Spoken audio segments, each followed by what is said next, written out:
Hey, salut à tous, c'est le Vagabond, et je viens de me rendre compte que j'oublie toujours le lutte dans le Vagabond. Bref, aujourd'hui dans ce 4ème épisode de Vaga Critique, je vais vous présenter l'un des plus gros coups de cette année, My Tense Romantic Comedy Snafu, en japonais, Odegaeru.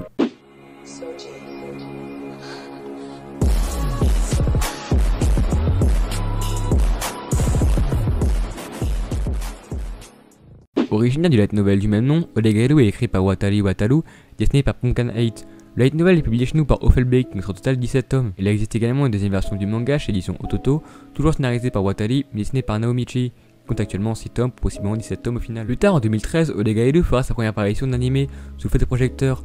Seulement 2 ans après le lancement du manga, pour une comédie c'est quand même assez fort.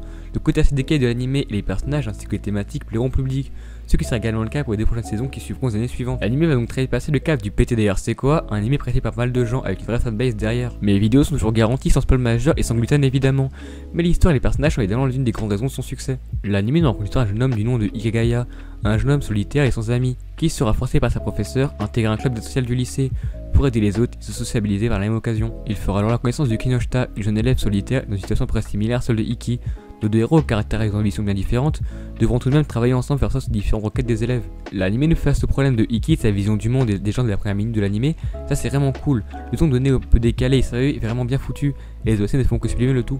Le studio Brainsband, qui sont uniquement occupés de la saison 1, ont fait du très bon boulot à ce niveau-là. C'est également un studio qui s'est occupé de Bokura Wamina Kawaisu. Comme quoi, tout est lié. Pour la saison 2 et la saison 3, c'est Phil qui ont pris le projet en main. Ils ont commencé par une refonte graphique qui certes n'est pas très fidèle au manga papier, comme pour l'être la saison 1, mais qui est dans un genre plus actuel et plus 2015 de la série. J'ai vraiment apprécié sinon les forts particuliers qui ont été donnés au dialogue. Les personnages se cherchent personnellement tout au long de la série, et cela se ressent. L'anime critique parfois la société japonaise et les relations humaines en général, ce qui donne un regard très critique et nous fait sentir concernés. Et c'est ça qui fait la différence entre d'autres comédies, et ça qui fait que Odegaeru est pour moi l'un des meilleurs mangas animés comédie aux côtés de Grand Blue et Kaguya-sama. Après, attention, ce n'est absolument pas une comédie harem pervers avec plein de blagues. L'anime est plutôt sérieux par moments, on peut même s'y perdre au niveau de sentiments des personnages assez complexes. Preuve encore une fois qu'engager une équipe de scénaristes compétents, ça marche encore MDR. Bref, petite chose à noter avant de conclure, je pense possiblement faire un dessin croisé sur ce personnage, mais comme le cas Sasuke, il nous faut un personnage à comparer, donc la vidéo est sans stand-by pour le moment, même si Anda de la série Anda-kun peut faire office de comparant. Je vous conseille donc évidemment Odegaeru, c'est une vraie pépite de 50 épisodes pour moi, et ça ferait plaisir à un grand nombre d'entre vous, j'en suis sûr. Les passages sont juste excellents et ça serait pareil.